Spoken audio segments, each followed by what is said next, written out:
Why is it that most people don't pursue their dreams or don't do better than what they're doing if they're capable of doing it? I think that many of us don't go the next step because we don't know what to do yet. And I say that the reason that we don't even explore the possibility of what to do is because subconsciously we don't believe that it can happen for us, and we don't believe that we deserve it. So here's what I'm suggesting. How much time do you spend working on you? How much time do you spend every day working on your dream?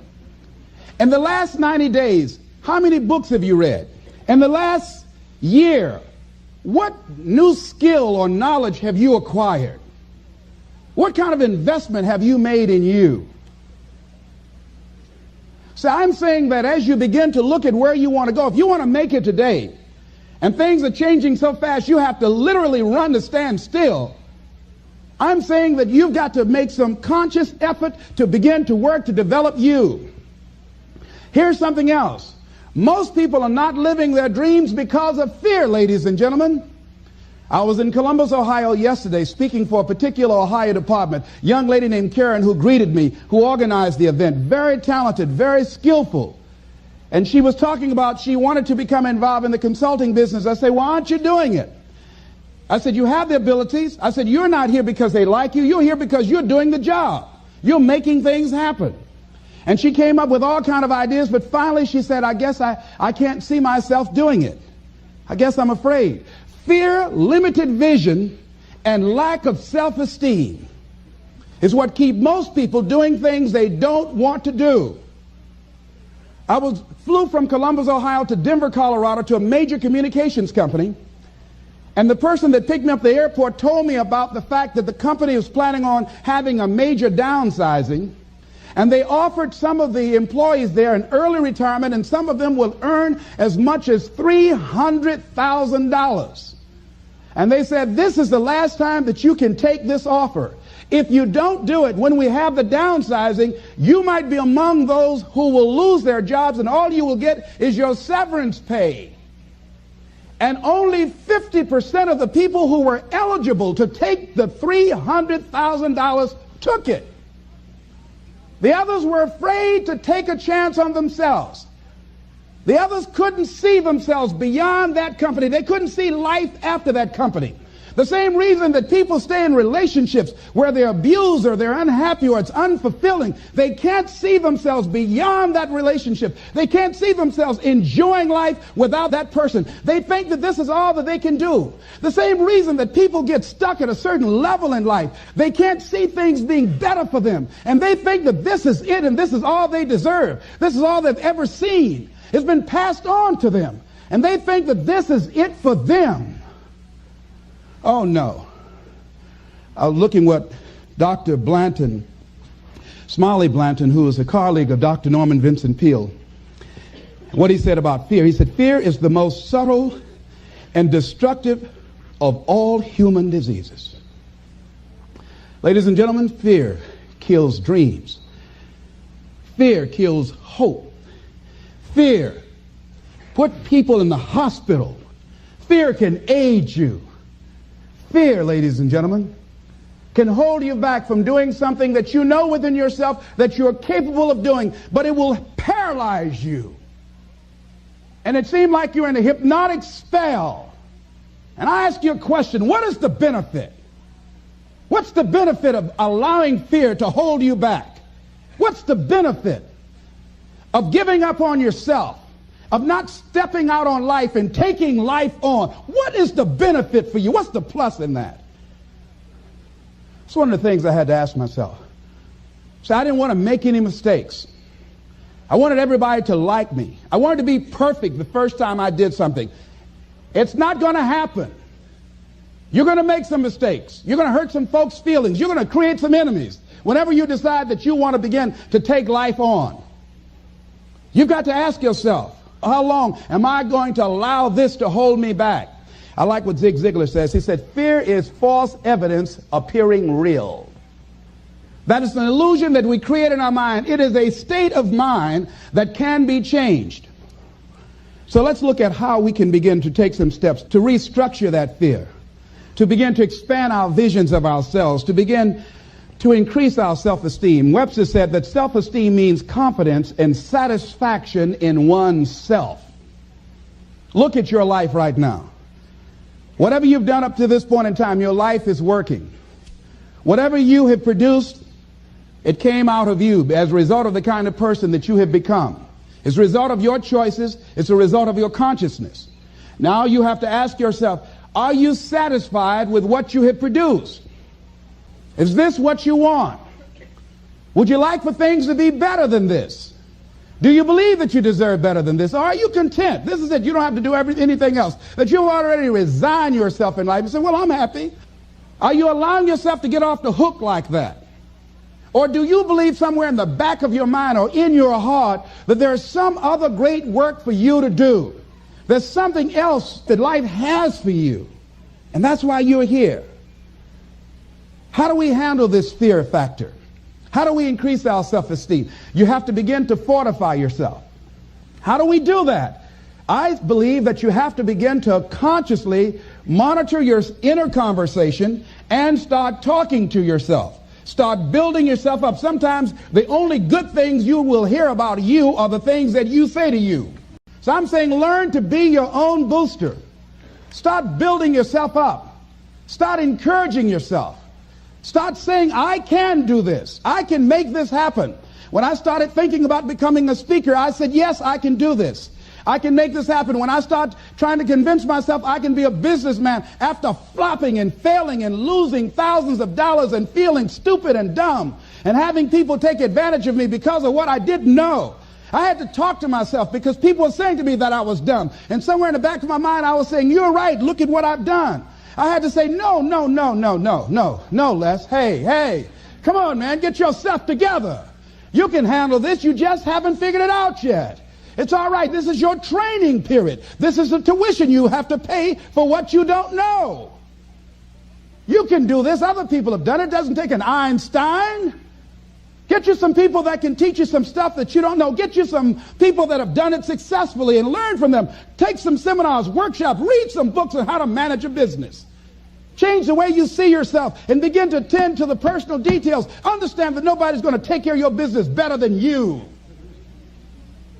And when I start changing that kind of mindset of beating myself up because of my mistakes and start looking at the possibility of my doing better, of my making the adjustment that would enable me to do what I want to do successfully, things begin to change. And I'm saying, stop beating up on yourself. You do it. I know you do it. I've done it. It's a natural inclination for us to put ourselves down. See, we are born negative, I think, in a negative consciousness because we live in a negative world. See, you don't have to teach children to lie. They'll lie automatically. Did you wet in your pants? No, I did not. Well, what is that? I don't know. You don't have to encourage kids to misbehave. They will do it by themselves. You don't have to encourage them to do the wrong thing. They will do it automatically. You have to correct their behavior. So I'm saying that we have to work through the challenges of life in learning how to begin to work to fortify ourselves. Begin to guard your mind against negative programming, like turn off the television. Don't watch the news. I think that more people have a sense of hopelessness and anxiety about life. If you look at the news, you cannot feel good looking at the news. You'll be scared to death. You're scared to go to sleep. I mean, it turns your power down. You've got to be conscious of that. Don't pick up the newspaper and read it. No. Just try this. Just experiment with yourself. Now, if your job depends upon you knowing certain things, let somebody tell you just about those things. But start filtering the stuff you allow to come in your mind. You know that song you used to have? Say, don't let nobody bring you no bad news. I tell my staff, look here, don't tell me any bad news while I'm on the road. Let me handle it tomorrow. I don't like anybody to tell me any bad news at night before I go to sleep. I can't do anything about it anyhow. Why let me go to sleep with that on my consciousness? No, and my staff, they know that. Say, let it wait till tomorrow. And I have a period of time. Tell me bad news between 10 o'clock and 12 noon. After I prayed and meditated and read my books, I'm fortified. I'm ready to handle it. I deal with them, and I'm out of there, and I'm going on to something else. So you've got to guard the kinds of things that you put in your mind. See, if you don't program your mind will be programmed, because human beings are goal-oriented. That's why we die of broken hearts early. That's why we're running through life to early grades. We're going through life, ladies and gentlemen, and I think that Henry David Thoreau said that most men live in quiet desperation. Most of us go through life running scared.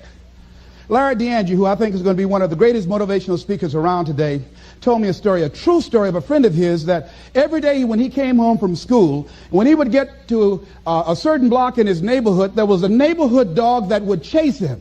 And that dog would start after him barking. Boy, he would run, just running from that dog every day, every day. Finally, he just got tired of that dog chasing him every day. He said, this dog come around here today, I'm going to take a brick or something and bust him in the head. So he was walking home that day, minding his own business. Sure enough, same area, there was that dog there. And the dog started barking, he started running, he saw a brick, and he stopped and picked up the brick and turned around, and the dog got close to him. He realized the dog didn't have any teeth. He said he put the brick down and said, get on out my way. And ladies and gentlemen, all our lives, many of us go through life running from things that ain't got no teeth to do us any harm.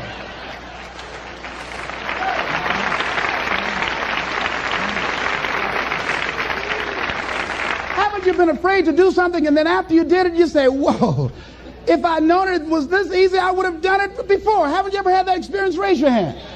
Absolutely. So we created this in our minds, false evidence appearing real. We made it real in our minds. That's why Churchill said there's nothing to fear but fear itself. That's the destructive monster. So turn off things that can contribute to your fear. Turn a deaf ear to people that all they can do is talk about how negative things are, because they have bought into the consciousness of the world. Start attending workshops, seminars, listening to tapes on a daily basis to begin to recondition your mind, to retrain your thinking. Faith comes by what? Hearing and hearing and hearing. Listen to things that can empower you, that can enable you to create a new reality for yourself, and a new life for yourself. You might appear to be strange around most people. You know, most people think you're strange if you're happy today. People say, how you doing? I said, better than good. Whoa, what's wrong with him? Just go around smiling and watch people. Look at this. Is this a weird guy over here? Because most people don't smile. Watch them. Look at their faces in the morning. Here we go, another Monday morning. How you doing? Haven't had my coffee yet. Don't ask me. See, these people have not found their purpose in life. That's why they're grumpy. That's why they're miserable. That's why they're so negative. They're hurting, and they want to hurt other people. So start practicing using programs for your mind. Seminars, books, workshops. Keep a journal. Record your thoughts. What's happening with you? Every day when you get up, have a journal near you. I use the Jack Boland journal so that I can write down my ideas. I keep it by my bed so I can write down my thoughts. See, ladies and gentlemen, we get 3 to 4 thoughts a year that if we would act on those thoughts, they could change our life. Don't say, well, I'll remember that. No, write that thought down. I got a thought today I wrote down. A friend of mine is in the hospital. His morale is low. They're talking about amputating his foot. He's got to feel very bad. So I said, you know, not only am I going to see him, but I can't be there with him all the time. I said, I'm going to create a tape for him that he can listen to that will heighten his level of morale. We told him the other night, don't go to surgery. You are depressed. Your energy level is down. No, tell him not now. Don't do it now. In fact, most doctors who have any sense of awareness don't perform surgery on patients that are in a state of fear, that don't think they will make it. They wait till they're in a different state of mind. So I said, what about making tapes for people that are facing physical challenges? I said, that's a good idea. All right?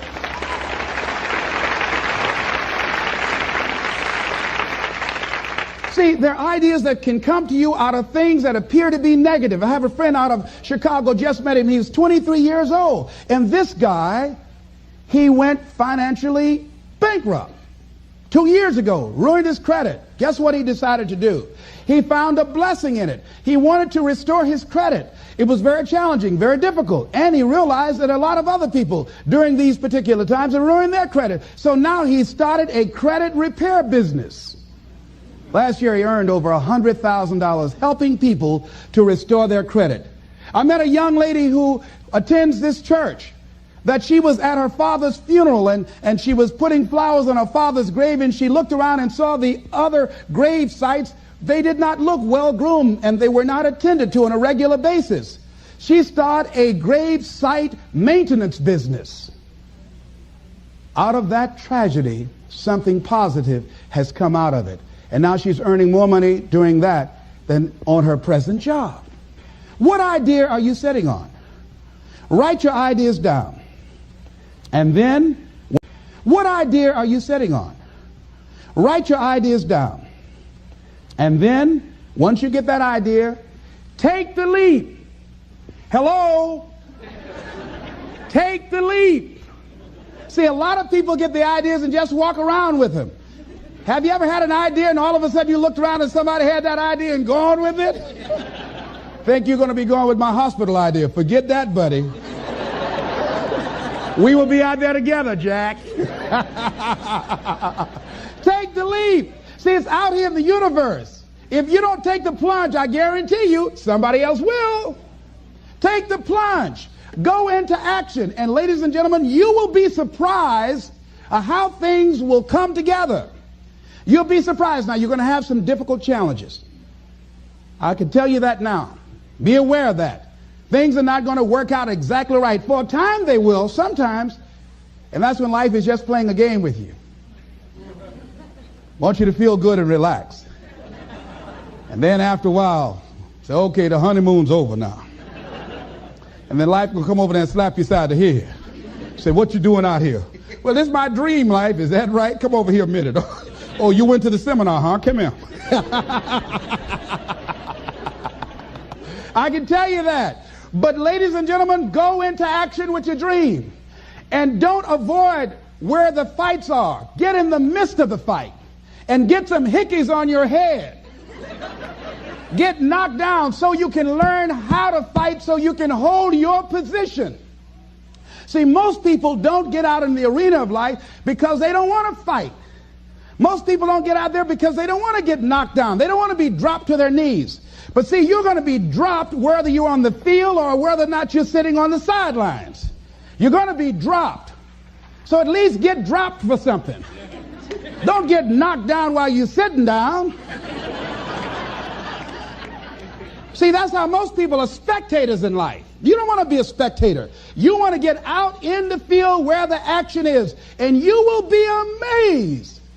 After the struggle, there will be a calm period and things will begin to click for you. Come out here with what you got. You don't have enough money? Don't worry about it. You got the dream. You got the idea. You don't have enough resources? Don't worry about it.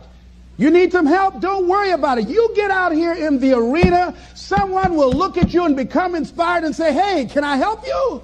But if you're sitting up on the bleachers, nobody's going to ask you anything. You've got to get into the flow of action. Frances Harth called me from Chicago. She had been sitting on an idea of a show that she wanted to produce for 10 years called Mind-Body Connection. So someone saw me speaking in Chicago at a sorority convention and said, I saw a guy that perhaps can host this show for you who has energy and charisma. She called me. She was so fired up. I said, listen, on the day that you want to do that, I'm speaking in Chicago. I can do it for you. And I said, by the way, I met somebody 2 weeks ago in Baltimore who has an idea of the same type of show, and she's doing it on radio. Why don't you call her? And then she called me back. Who else would you suggest? I said, well, I know Deepak Chopra. He wrote the book called Quantum Healing, and Bernie Siegel. Could you get his number? I tell you what, I have a friend named Jack Boland at the Church of the Day. He knows how to get in touch with him. Call him, and he will give you the number so you can get in touch with Bernie Siegel. That lady started calling all around, did not have the resources, but she had this idea and dream. And she said the other night when she came before the audience that had gathered in the studio, she said, I feel like I've been pregnant for 10 years. And tonight you're going to witness a beautiful delivery. And it was. She said, I couldn't believe, Les, how things began to happen, how it all began to come together. When you want something out of life, you've got to be willing to go into action. Don't wait around for things to be just right. Don't wait for things to be perfect. Don't wait for the ideal situation. It will never be ideal.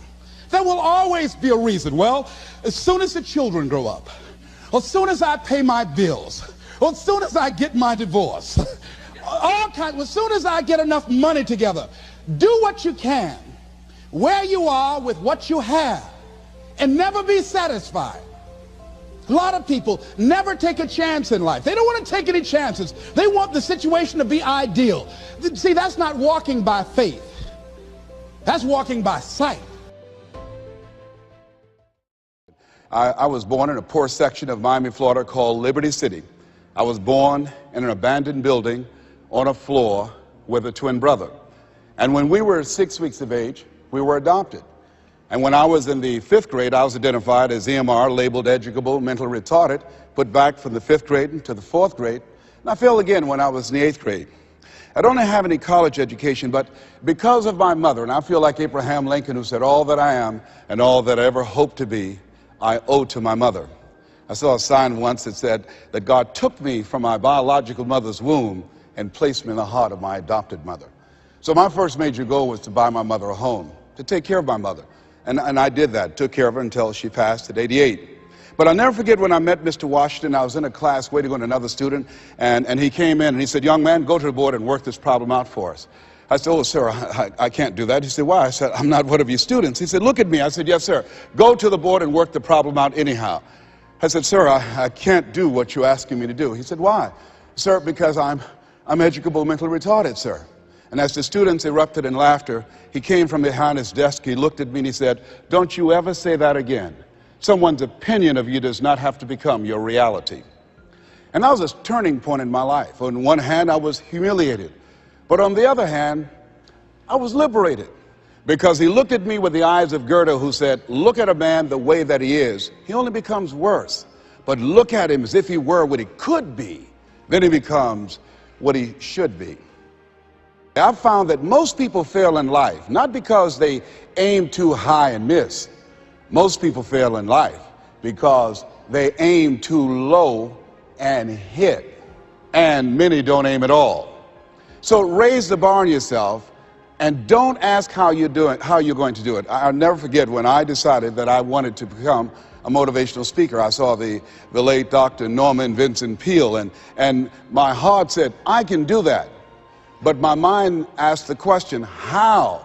And for over 14 years, I would go see Zig Ziglar and Dr. Norman Vincent Peale and Jim Rohn and different speakers, and I would be in the audience, and my heart would pounce and say, you can do that, Les. And then when I would leave, I would be going to the parking lot, and my mind said, how are you going to do it? And I spent so many years trying to figure out how. I wasted 14 years. How many of you ever procrastinated? Raise your hands, please. Yeah, see, so as you begin to think about your goals, the most important thing is, and write this down, commit yourself. See, once you commit yourself, the how will come, the way will come. Once you commit yourself, you will then figure it out. And if you're going in the wrong direction, all you have to do is turn around and go in the other direction. You will figure it out. You want to begin to just challenge yourself. You want to stretch yourself because you really don't know what you can't do. Once you think about the goals that you want to achieve, and I really want to challenge you to make up your mind that you're going to make that happen for yourself. And I hope that it's some goal that really resonates with who you are. When I was a little boy, my goal was to just buy groceries for our family. My mother worked on Miami Beach. She was a domestic worker. And my goal was to really be able to go to the grocery store and purchase groceries ourselves. The families knew that my mother had adopted 7 children. And so they said, Mamie, whatever food is left over after we eat, you can take that home to the children. They were very kind, very, very considerate people. My mother, who when she worked on Miami Beach, the people were very kind. I was appreciative of their generosity. But as a little boy, I said, Mama, one day, when I become a big boy, I'm going to be able to buy groceries for us. My goal as a little boy was to buy clothes for my brothers and sisters. We wore the hand-me-down clothes of the children that Mama babysat for when she went over in Miami Beach. And if the clothes were too small, she would let them out. And if they were too large, Mama could sew and take them up.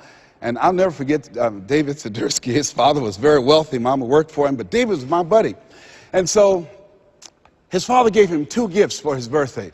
Gave him a brand new boat, but he also gave him some motivational tapes. Earl Nightingale, I'll never forget. So he said, David, man, let me tell you something. When I die, you're going to get everything. I want you to listen to these tapes.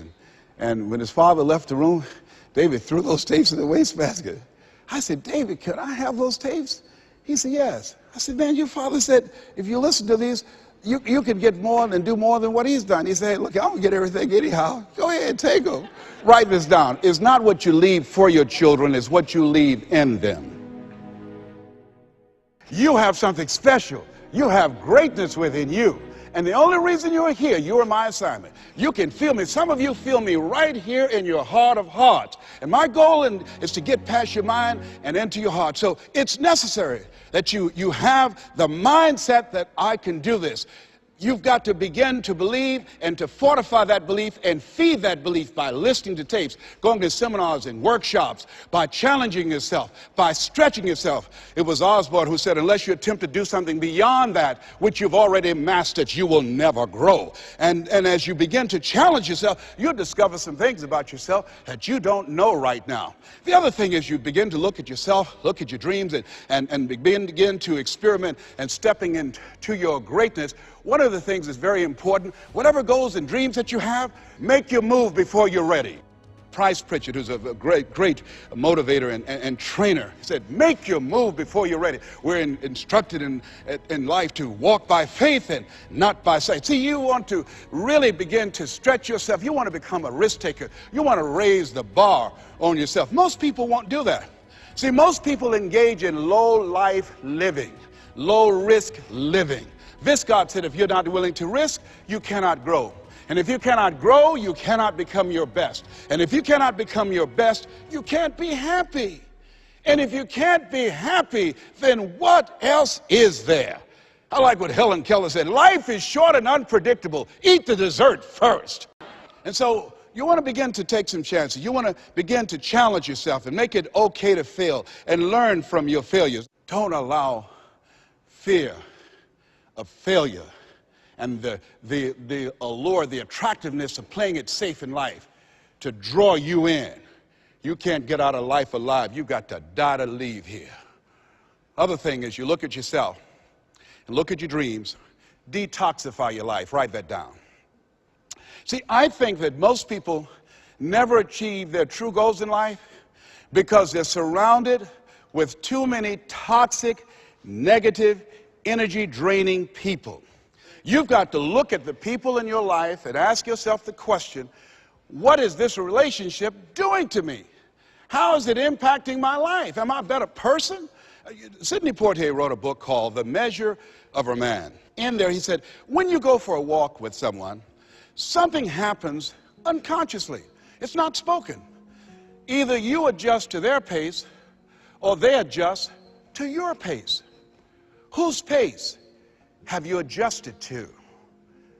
See, you want to surround yourself. My daughter, Ona Brown, who's a speaker and coach, she says, call forth your team, but make sure these are people that you can learn from. It's possible you can live your dream. It's necessary that you have the mindset that I'm going to do this.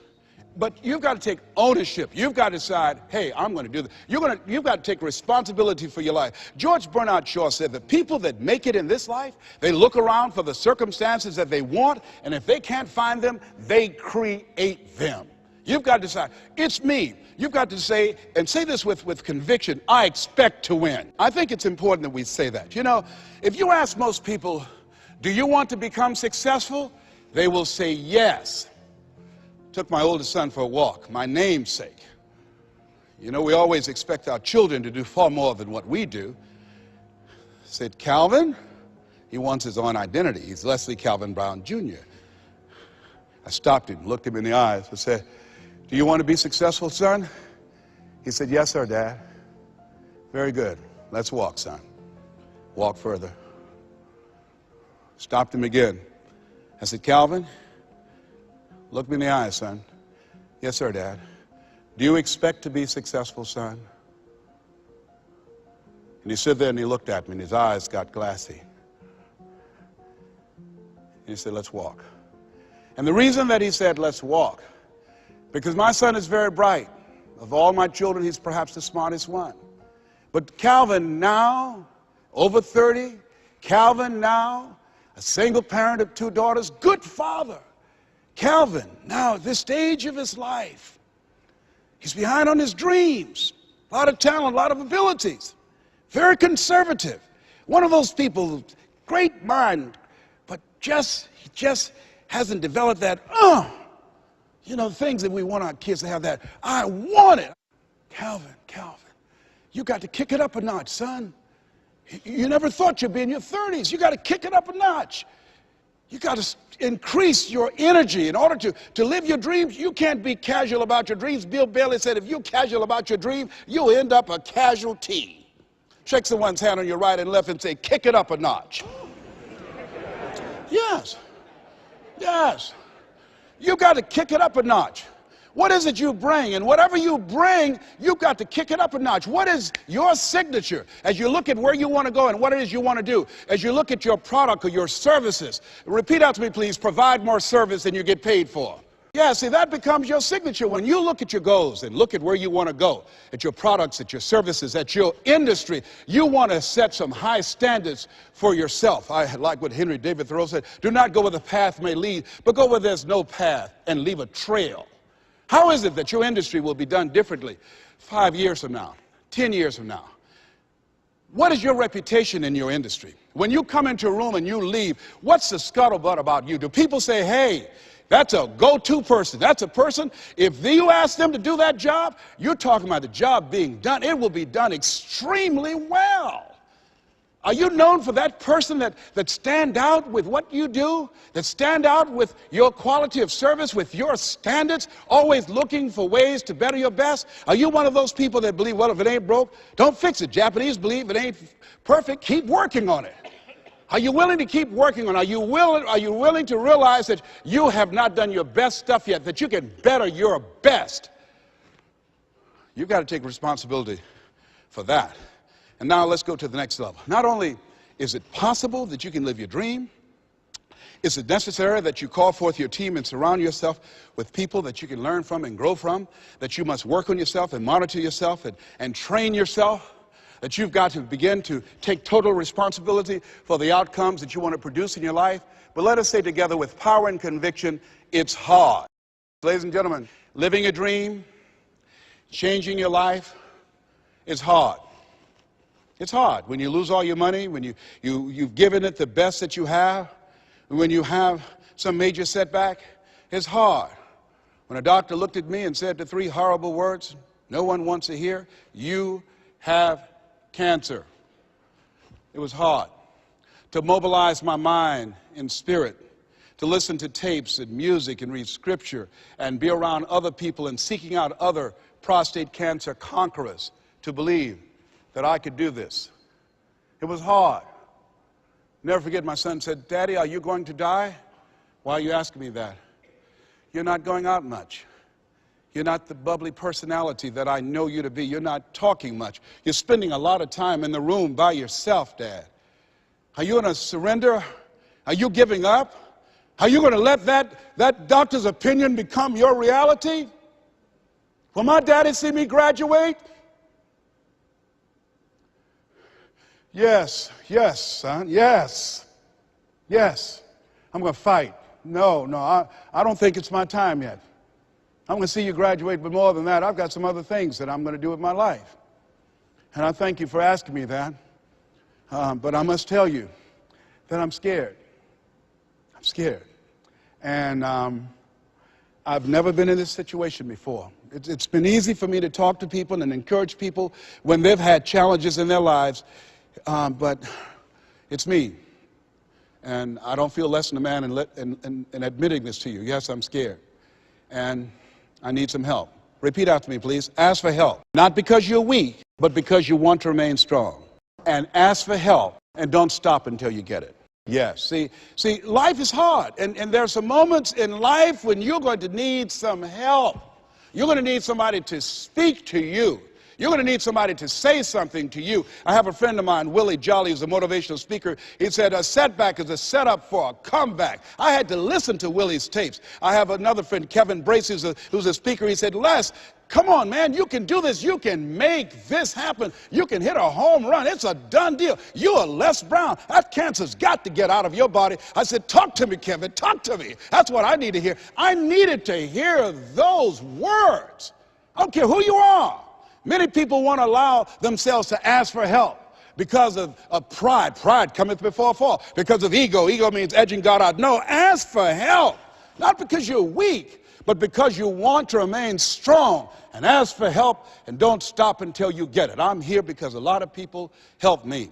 I'm here because a lot of people believed in me at a time when I was struggling to believe in myself. The other thing is, let us say together, it's worth it. Yeah, see, I think, and write this down, you got to find 5 reasons that will make it worth it for you. 5 reasons. What will make it worth it for you? Mine was, I want to take care of my mother. Mine was, I want to do something with my life. What will make it worth it for you? Mine is, I want to leave a legacy. Mine is, I refuse to die an unlived life. What will make it worth it for you? Repeat after me, please. You got to be hungry.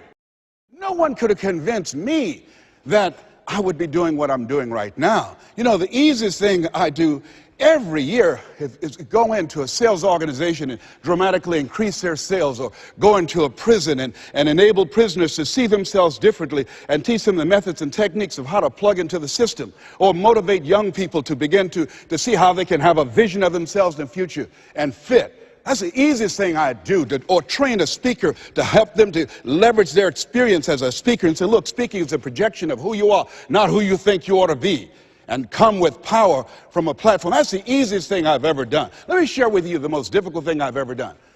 The most difficult thing I've ever done was to believe that I can do what I'm now doing. No one could have convinced me, just given my circumstances. I earn millions of dollars every year. No one could have convinced me. If both my parents came up here right now, I would not know either one. No one could have convinced me, being labeled educable, mentally retarded, born in an abandoned building on the floor in Liberty City, poor section of Miami, Florida, failing twice in school, no college training, never worked for a major corporation. I did not know I can do what I'm doing right now. I'll never forget Mike Williams, my mentor. I think a lot of people fail in life because of the fact that they need some mentoring, they need some coaching.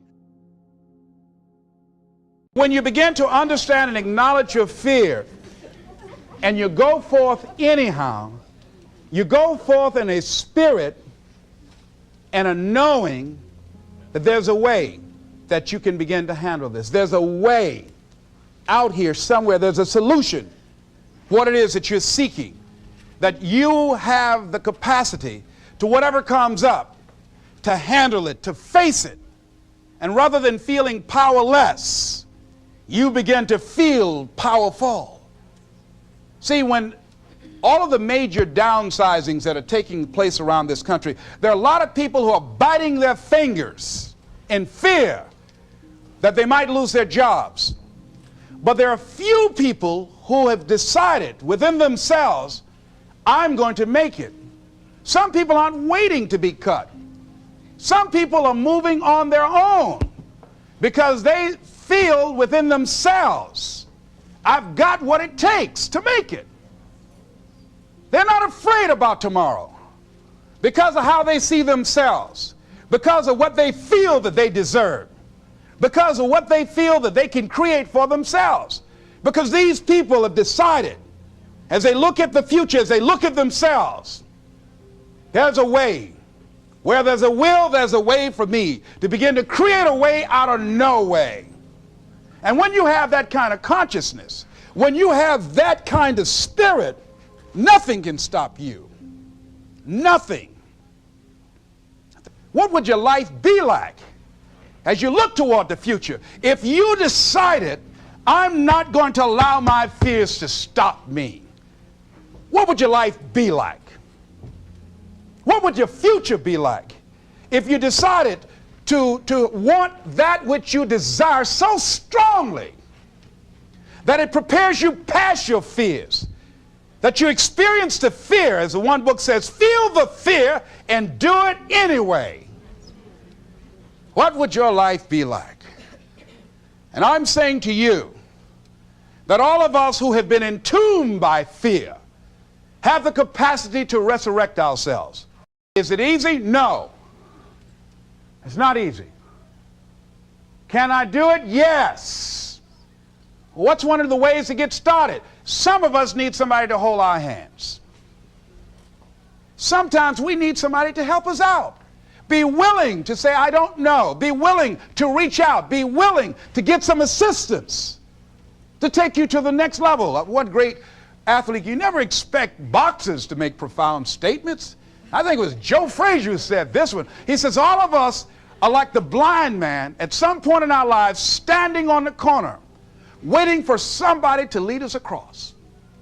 See, all of us at some point in our lives need some help, need someone to reach out to us, to throw out the lifeline, to help us go across some treacherous waters that we couldn't navigate by ourselves.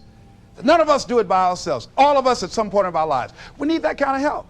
We need that kind of assistance because we grow from the people we have in our lives that can enrich our lives personally, professionally, spiritually, and all the dimensions of our lives. We don't grow in a vacuum. So as you look at yourself, what are the fears you have that maybe you need some help in strengthening yourself in that area? As you assess your strengths and your weaknesses, as you begin to approve yourself and your passions and your dreams and your goals and the things that you want, if you decide to experience all of your true potential, as you decide to manifest all of your greatness, as you decide, wait a minute, what else is available to me out here if I decided to experience the fear of rejection, the fear of no, the fear of failure, the fear of standing by myself? What else is available? Of taking a chance, a fear of losing it all. What else is available to me that will bring some extra meaning and value? The fear of people not liking me. You know how many people do things they don't want to do because they want everybody to like them? Everybody's not going to like you. Excuse me, special announcement. Everybody's not going to like you. No, it's just not that kind of world. But you know, there are a lot of people who won't take positions on issues, who won't take a stand for things they believe in, who won't speak up for themselves because they don't want to make anybody mad. Oh, it was Bill Cosby. He said, I don't know what the secret of success is. He said, but here's what I know what the secret of failure is. He said, trying to please everyone. Guarantee you that as you begin to give more of yourself in your work, give more of yourself in your marriage, give more of yourself in your relationships with your families and friends, give more of yourself to your talent, to your vocation, to your job or your business, as you begin to set high standards for giving that which you have been given to share in the universe, I guarantee you that life takes on a whole new dimension, that you'll be happier. You have a greater sense of happiness and fulfillment in life. Now, that doesn't mean you're not going to have some challenges. That doesn't mean that you're not going to have some problems that you'll be dealing with on a day-to-day basis. No, that doesn't mean any of that. No, that will not exempt you from that. But what it does mean that now you will begin to take off on some new paths to some newer horizons. That you'll begin to see life totally different than most people. I think that's what Henry David Thoreau meant when he said most men live in quiet desperation. That most of us go through life because we're not using that which we've been given, that we are punished, that we're going through life getting up in the morning with no reason to get up. See, once you find out your purpose in life, and once you decide that you're going to live a life of sharing and giving and contributing to life, you don't need an alarm clock to get up. That you move differently. You have more life in you. But most people are walking around dead. Most people are looking lifeless. Most people find it a hard effort to smile. Most people are abusing themselves with alcohol and drugs and evading their own greatness and holding back on themselves. For years, I was cheating myself. For years, I could have been doing exactly what I'm doing right now. But I was afraid. I didn't feel I was worthy, and I didn't want to recognize that which I had been given. I had a limited view of me, and I was literally running away from me. I mean, life sometimes chases and I say, no, we want you to do something great. No, not me. Go get somebody else. No, you're not talking about me. No. You don't know what I've been doing. No. We want you. We can just groom you and train you and get you ready. Me, yeah. Are you sure? Me, yeah. No, not me. No, I'm just down. No, I don't want to do that. See, ladies and gentlemen, one of the reasons that we should begin to give more is because we owe a debt. Reading a book, John Powell. Well, I'm afraid to tell you who I am because you might not like me, and that's all I've got. A line in there I love to quote, we are made by those who love us and by those who refuse to love us. As I talk to you right now, you're looking at a lot of people up here, ladies and gentlemen. It's not just Les Brown standing here. A lot of people have contributed to make me who I am right now. None of us are here because of our own doing. All of us have had life to contribute to us. Many times complete strangers. So we all have cookie people in our lives. What do you mean by cookie people? Cookie people and chicken soup people, as I call them when I do my workshops. Cookie people are people like Miss Lillian. When my mother used to whip me as a kid, and I was the bad twin, always getting in trouble, Miss Lillian would hear me screaming, and after Mama would get through, Miss Lillian would come over to the house and give me some cookies and milk. And my mama said, what you doing back there, Lillian? I'm just giving him some cookies, Mamie. And she said, here you are, Leslie. Even though you're a bad little boy, I brought you some cookies. So cookie people are people who, even when you are bad, even when you are not being who you really are, they look beyond your faults and see your needs. Even if you're a moody person and curse them out and dog about sometimes, these cookie people love you unconditionally. How many of you have ever had cookie people in your life? All right. So we all have had cookie people that the universe has put in our lives to contribute to us. The other people are the chicken soup people. Chicken soup people are people that you can call at 2 o'clock in the morning and say, I got a flat tire, will you come help me? Or my battery is not running, would you come give me a jump? Or I need some help, would you come get me out of jail? If you don't have some chicken soup people in your life, you better get some. But these are people that you can always call on to help you out. So I'm encouraging you to give a letter of appreciation to some of the cookie people in your life. Some of them might have already made their transition. Write some letters to some people who were a leg up for you, some people who contributed to you being who you are. And just say, I was just thinking over the years, I know you know I love you and appreciate everything you've been to me, but I just wanted to drop you this letter. How do you think they'll feel if they get that? Just out of nowhere, just want to thank you for how you have enriched my life. You might not have thought much of it, but because of the help and assistance you gave me on that particular day, that was a turning point in my life. Why should we give? Well, giving creates a vacuum. And as we know, nature abhors a vacuum. See, when you give, you create a vacuum, you are now in a position to receive. See, if I have my arms closed holding on to everything I've got, nothing is available to come in. But if I'm open, if I've created a vacuum there by giving and keeping the flow going, the stuff in the universe is going to come back to me, ladies and gentlemen. It's going to come back. Whatever you give, whenever I go into a room and give a speech to inspire people, to help them to develop their greatness, if you get 10% of what I get, because as Bach says, we teach that which we need most. I'm not wearing any crown. I need it as much as I'm sharing it. I'm still growing. I'm still unfolding. I'm still seeking to discover my greatness. And if you get 10% of what I get when I walk out of here, see, there will be a different man walking out of here than who came in here. And as I give, and the more I give to you, the more I get. Most people don't understand that. That's a law of life. Do you know that we can literally eliminate poverty overnight? We can eliminate hunger and homelessness overnight if people understood the concept of what giving means and the power in it, about the difference that it can make in our lives. I guarantee, if you go to any rundown neighborhood and interview the people there, evaluate their lifestyles and what they're doing and what they're contributing to life, and then go in a wealthy neighborhood and talk to those people and evaluate them and check out what they're doing with their energy and their time and what they're contributing to life. Here's what you're going to discover what Earl Nightingale said. He said, our success in life is directly related to the quantity and the quality of the service that we give. I guarantee you that you will find that people who have more, people that are living the abundant life, are the contributors to life, ladies and gentlemen. They are the people that are giving more. And the people who are operating out of scarcity and poverty consciousness, these are the people that are down and out. These are the people that are complaining. These are the people that are blaming the world and everybody for where they are. But if they took that same energy and begin to invest and give something back to life. I was in New Jersey, and I had to give a political presentation to a group there that were trying to organize a community to begin to revitalize that particular community. And a guy was telling me very proudly as we were walking through a housing project, he said, the city is about to give $55 million to renovate these housing projects. I said, what a waste. He said, why would you say that? I said, let me ask you something. And the person that was standing next to him, I said, do you live in this building here? He said, yes. I said, how many families live here? He said, 6 families. I said, we walked in the door and we can smell the stench of urine.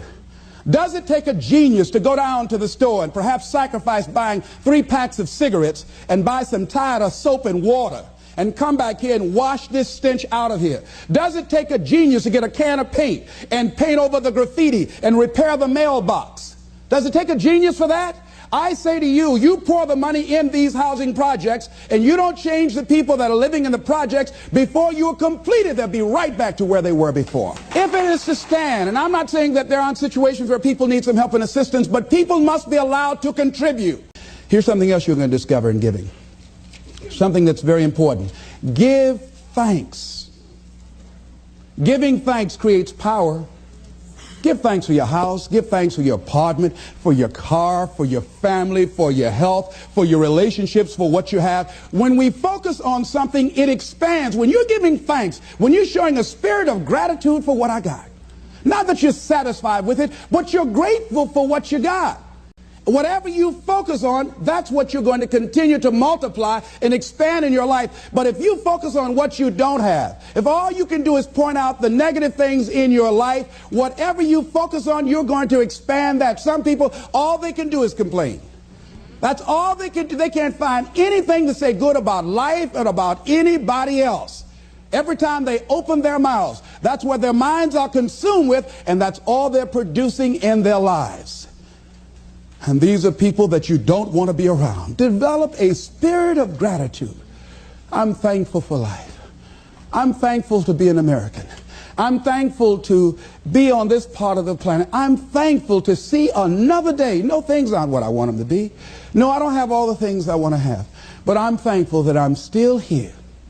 I have another opportunity, another day to live, another chance to contribute, another chance to make a difference in life.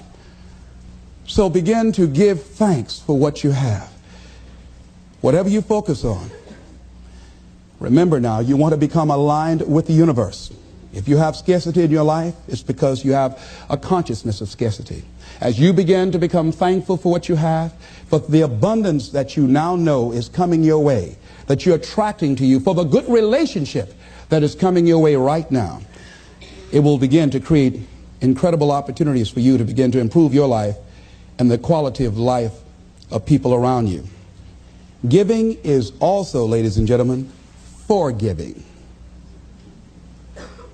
Give forgiveness. Many of us do not realize that we cannot grow, that we are blocking ourselves, we are blocking our good in the universe. We're literally standing in the way of the flow of what life has to us because we haven't learned how to forgive. We haven't learned how to let things go so we can get on with our lives. When we forgive, ladies and gentlemen, it's not for the other person. Oh, no. It's for you. It's not for them, not because they deserved it or they earned it. You're forgiving other people. First of all, you've got to forgive yourself. But when you forgive other people, it is mentally and spiritually healthy to forgive. To let that luggage go, as Paul said, forgetting those things which are behind, reaching forth unto those things which are before. Oh, we hear it, but it's hard to do.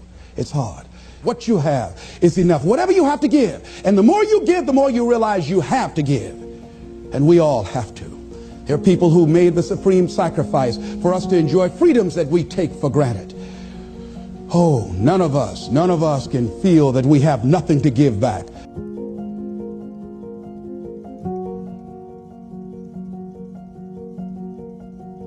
If you do what is easy, your life will be hard.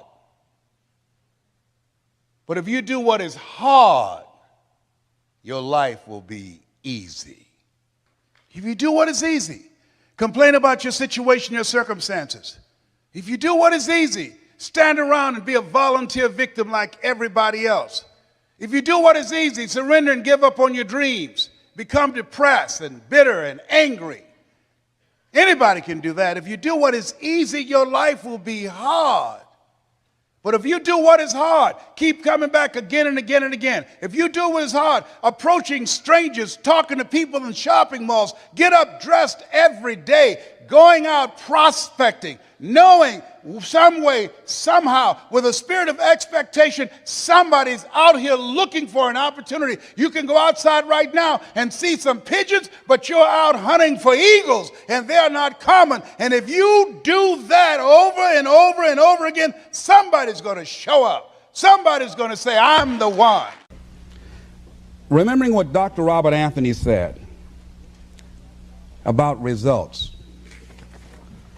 When you keep your commitments, you're able to produce some different kinds of results in your life.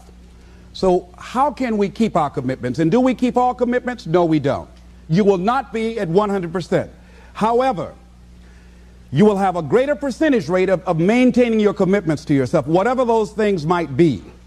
If it's going into business, if it's changing a habit that you know that works against you, if it's overcoming self-destructive behavior, if it's retraining your thinking, if it's reinventing yourself, if it's trying to begin to design your relationship differently, all of us have the possibility, by focusing and really harnessing our attention and concentrating on it, we really have available to us the power to honor our commitments in those particular areas. So number one, make it priority.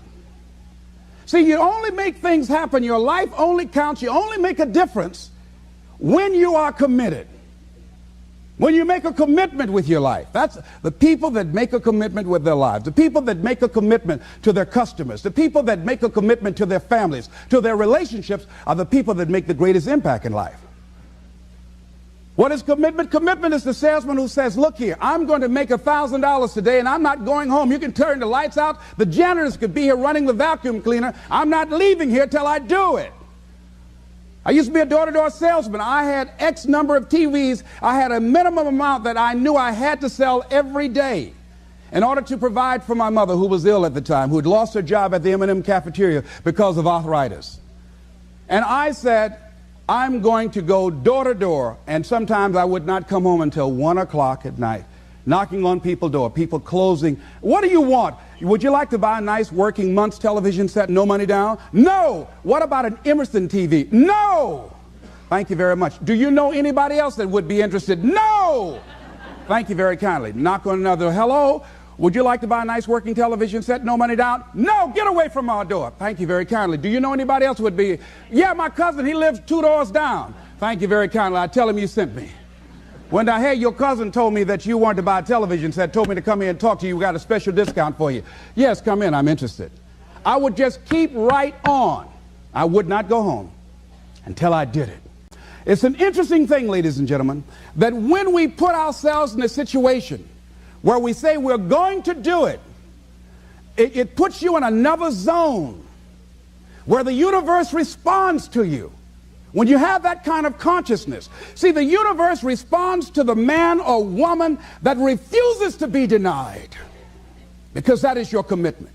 That business that you want, that book you want to write, that dream that you have of controlling your destiny, that is yours. That power to create that and to manifest that, that is yours. That's available to you. But you've got to be willing to stand there and face disappointment, not have support, be lonely, doubt yourself sometimes, be rejected again and again and again, become bankrupt if necessary, again and again and again, and refuse to turn around until life gives it up. Nothing can resist a person that has that kind of commitment. The people that have made a difference on the planet. When John F. Kennedy said, we will go to the moon in the next decade, he spoke it. That was a commitment, and people shared that vision. People bought into that.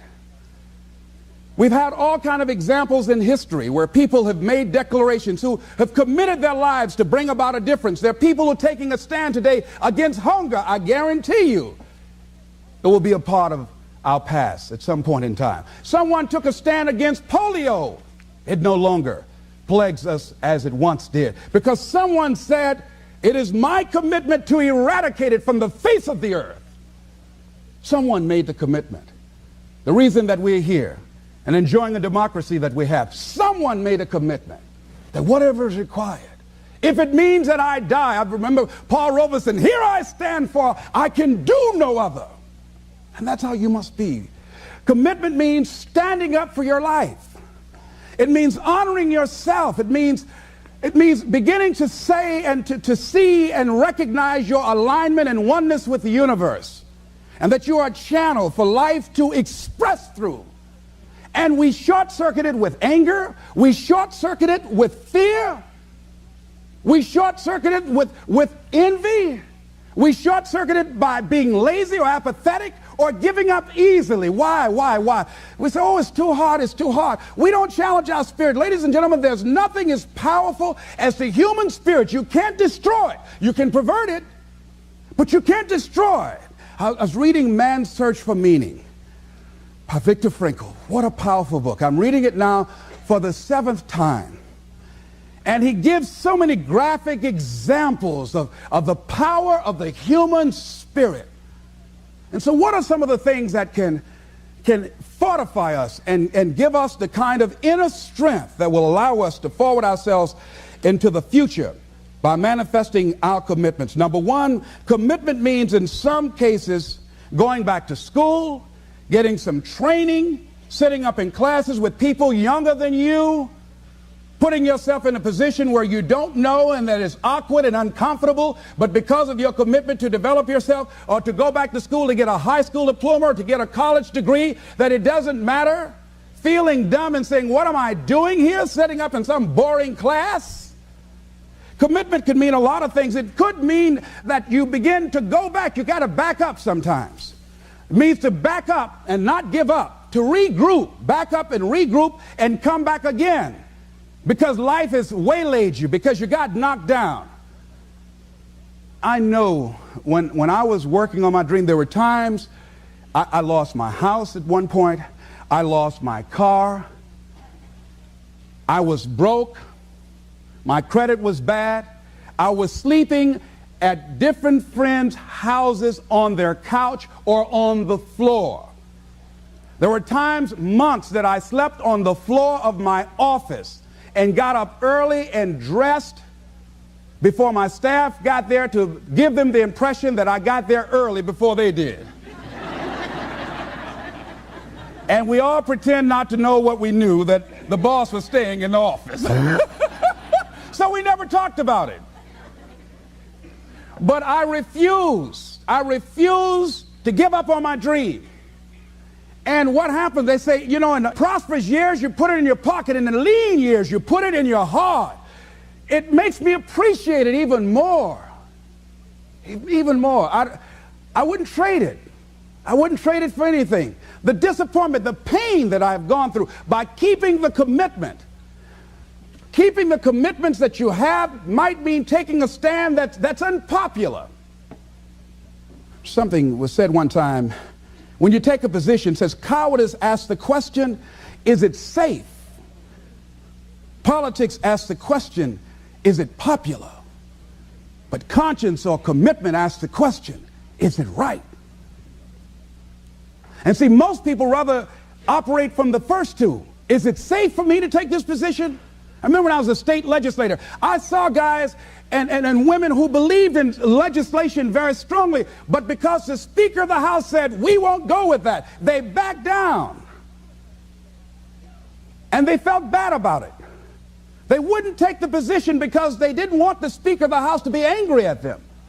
They wanted to be all right with all of the rest of our colleagues. See, it takes a great deal of strong courage and commitment on your part to step out a line. Henry David Thoreau says, if a man doesn't keep pace with his companions, perhaps he's listening to the beat of a different drummer. Let him dance to the music that he hears, however measured or far apart. When you are committed, you're dancing to the beat of a different drummer. Don't expect people to understand you. Don't expect it to make sense to anybody why you've got to do this, why you have got to go, why you leave. This is a good job. I'm going. They pay you well. I'm going. You just a few years from retirement. I'm going. Why? I don't understand. You don't have to. I'm going for me because I've made a different kind of commitment with my life. This is something I have got to do.